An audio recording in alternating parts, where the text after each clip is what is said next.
इमरान प्रतापगढ़ी। टूटा हुआ लश्कर का भरम देख रहे हैं, टूटा हुआ लश्कर का भरम देख रहे हैं और जिल्ले इलाही के करम देख रहे हैं।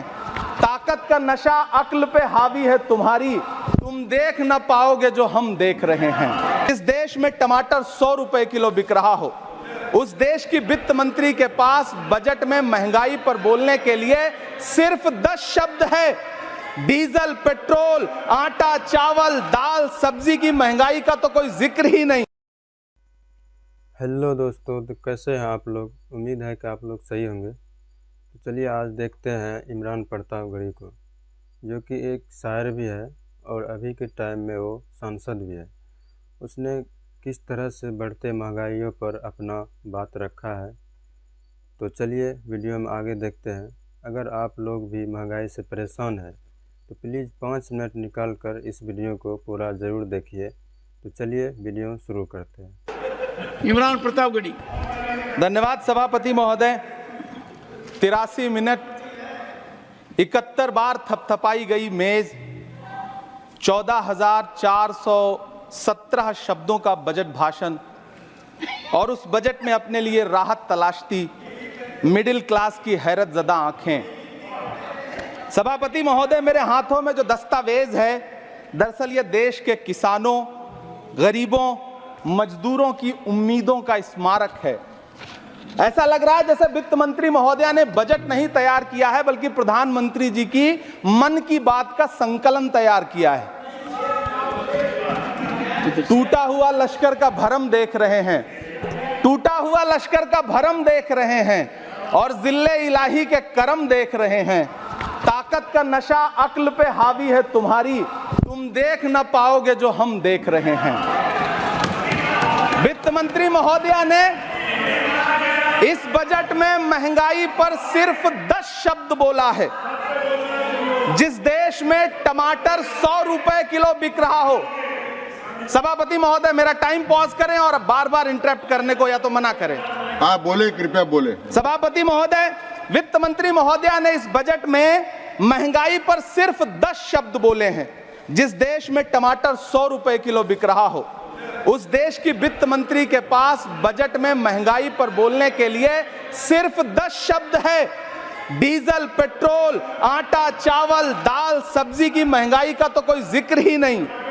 सावन चल रहा है तो प्याज और लहसुन का दाम पूछना तो शायद पाप होगा।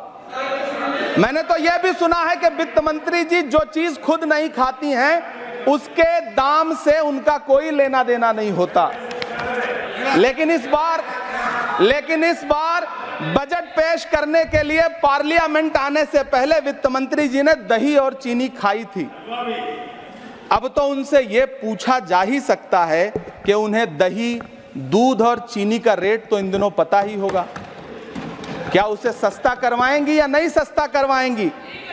अगर पता है तो कृपया सस्ता करवाइए, क्योंकि इसी चीनी ने अमेठी में एक मंत्री महोदया का राजनीतिक कैरियर कड़वा कर दिया। सभापति महोदय, अपने शीश महलों में बैठे हुए सरकार के सांसद और मंत्री कह रहे हैं कि महंगाई कम हो रही है। संसद की कैंटीन से बाहर निकल करके एक चाय का कप खरीदिए, तब समझ में आएगा कि महंगाई कम हो रही है या बढ़ रही है। किसी एक दिन अपनी किसी मजदूर की तरह अपनी दिन भर की दिहाड़ी लेकर के बाजार जाइए और अपने बच्चों के लिए राशन खरीदिए, तब पता चलेगा कि महंगाई कम हो रही है या नहीं हो रही है। यहां बैठ करके बड़ी बड़ी बातें करना आसान है। ये चूनर धानी धानी भूल जाते, ये पुरवा की रवानी भूल जाते, जो आकर 4 दिन गांव में रहते तो सारी लंतरानी भूल जाते।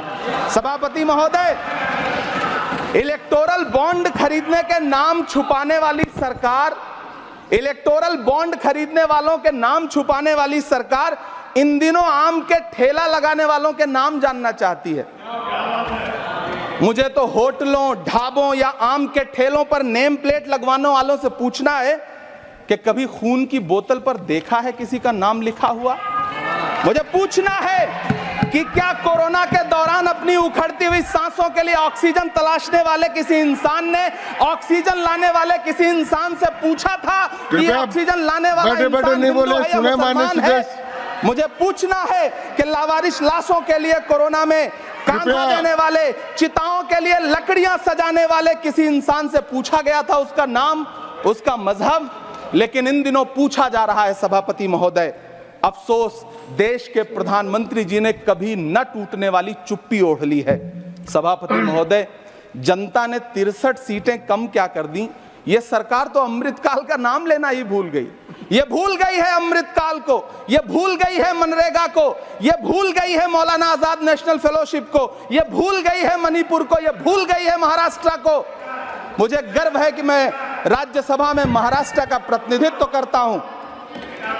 महाराष्ट्र जो देश की आर्थिक राजधानी है, जो टोटल कॉर्पोरेट टैक्स का 40%, इनकम टैक्स का 32% और जीएसटी का 20% इस देश को देता है, उस महाराष्ट्र के लिए इस बजट में एक शब्द नहीं है। आप बैठ जाए सभापति महोदय, आखिर महाराष्ट्र से किस बात का बदला लिया जा रहा है? महाराष्ट्र ने लोकसभा चुनाव में बाबा साहब अम्बेडकर के संविधान को बचाने के लिए वोट क्या कर दिया? प्रधानमंत्री जी तो महाराष्ट्र से बदला लेने पर उतर आए। अब तो शायद उन्हें याद भी ना हो यवतमाल का वो दाभड़ी गांव जहां 20 मार्च 2014 को वो किसानों के साथ चाय पर चर्चा करने गए थे और उनकी किस्मत बदलने के सपने दिखाए थे।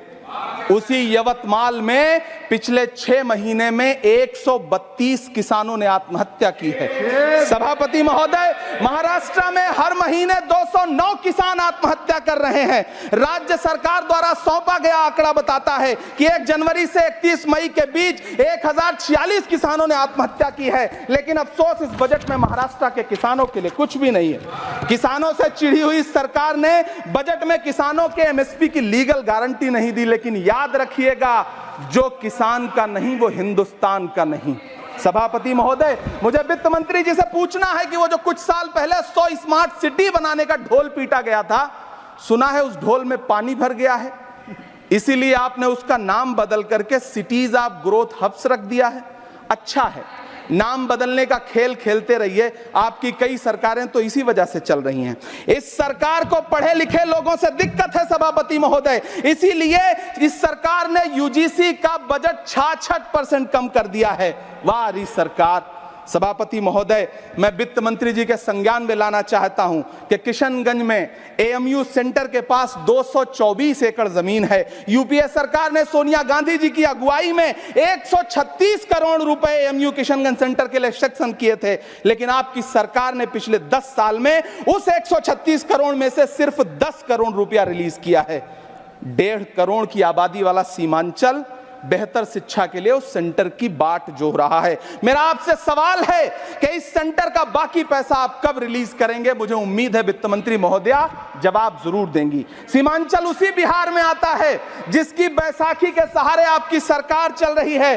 वहां के लोगों को एम्स की जरूरत है। महानंदा और कोसी से होने वाली बाढ़ की तबाही को रोकने के लिए बांध बनाइए, सीमांचल के साथ सौतेला व्यवहार बंद करिए।